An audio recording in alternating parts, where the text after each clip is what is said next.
Firstly, David, thank you very much for the invitation to speak. It's very sad to speak here, but also an honour. I never knew Daphne Caruana Galizia.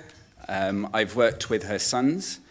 I've engaged with people that she knew. I've worked with MEPs in Brussels on the case. And so I never really knew her voice. And I came across a transcript, which was a Council of Europe interview. This was shared with me. It was an interview that was made with her days before her death. It's a very long interview. It's an hour and a half. And it suddenly allowed me to understand the person that she was.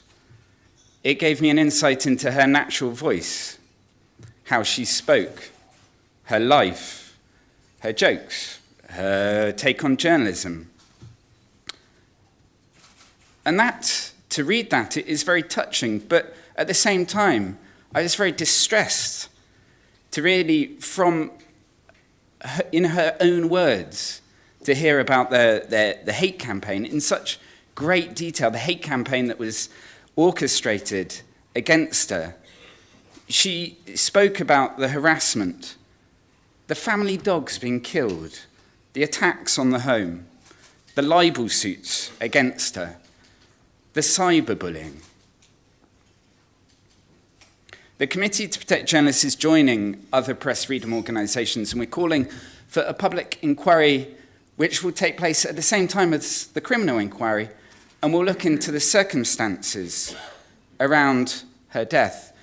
And there is no time for stalling. We have to do this now. It really is unbelievable that a year on, we still haven't seen justice. We know that 3 suspects have been arrested, but who commissioned the murder? We need to find out.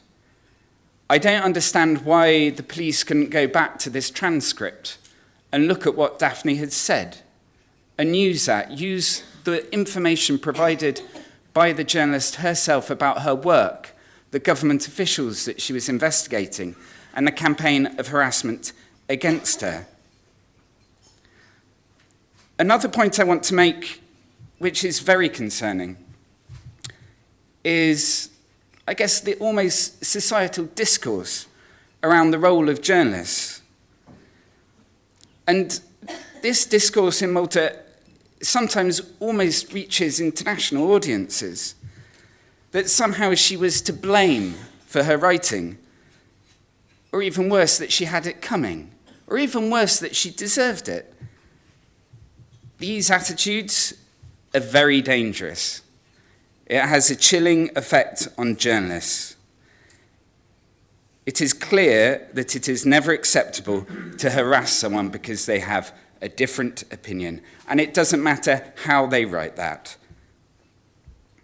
We have to use Daphne's legacy to support and protect journalists, and self-censorship in Malta and Europe needs to be challenged. And the way to do that is by supporting those people that carry out sensitive investigations. We just cannot accept that there hasn't been justice. Malta is an EU member state, and we're looking now at a situation where we have impunity for her murder. We have to carry on pushing, we have to carry on campaigning. This is about Daphne's family, but it is also something bigger. It is about journalists around Europe being able to carry out the work that they need to carry out in order to challenge power and in order to inform the populations of their countries and around the world about issues of importance. I just want to end with some very simple questions. Could Daphne's murder have been prevented? Yes. Did the authorities fail to protect her? Yes. Were they behind a campaign of harassment against her? Yes. Has there been justice on her case? No.